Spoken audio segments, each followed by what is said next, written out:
Feeling broken. A winter of much worldwide discontent is behind us, and the promise of summer seems to call for a time of quiet, lazy reflection on the shady porch.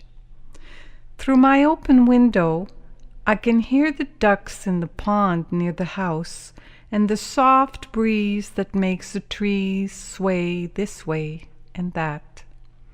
A chorus of birds keeps me company, and sometimes the crows have a gathering of sorts in the nearby woods.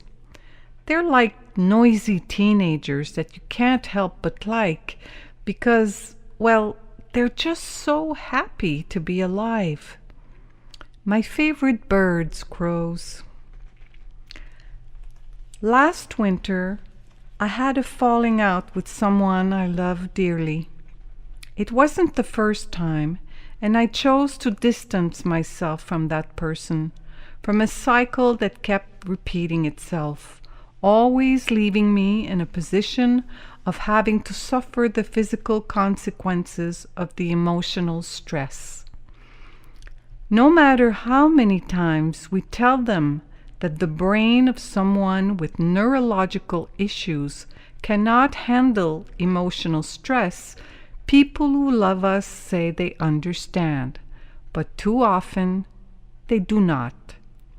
I find that when I try to make myself understood, it's like I'm speaking a foreign language.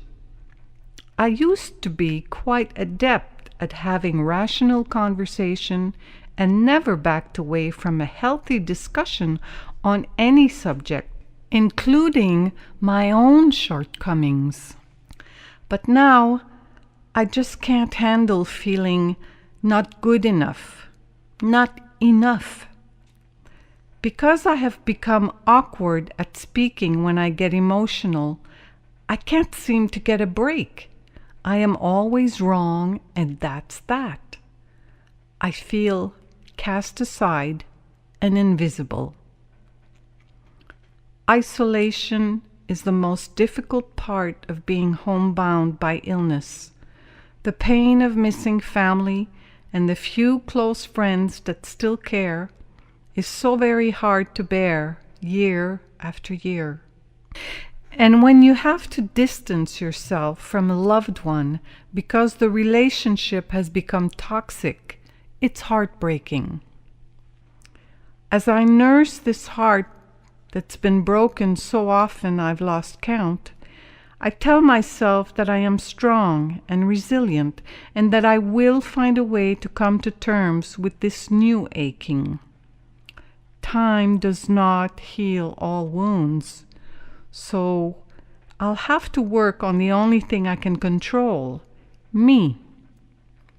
On most days, I remember to practice gratitude for all that is good in my life, like my husband, my dog, both of whom are there with me every day. I deal with my dragon and do what needs to be done, but still, it's there, that weight in my heart, that hurt. Sometimes I feel broken on so many levels. I've said it before because I know that this is vital.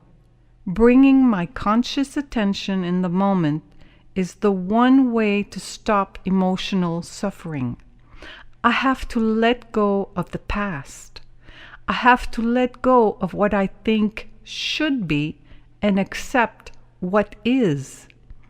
If I want to reconnect with the joyful part of my being, I must let go of any expectations for the future. No amount of scenarios I produce in my mind is going to change anything. And here's the kicker. No matter how much pain I put myself through, it will change nothing.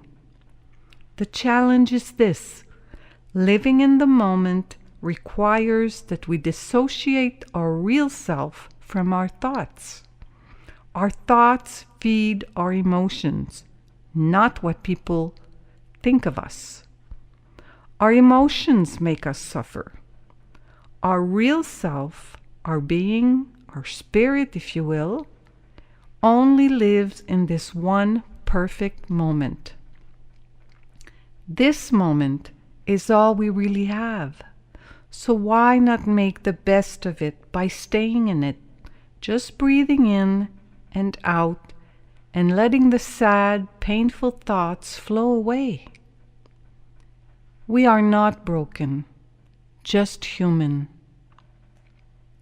See you on the path of healing and beyond.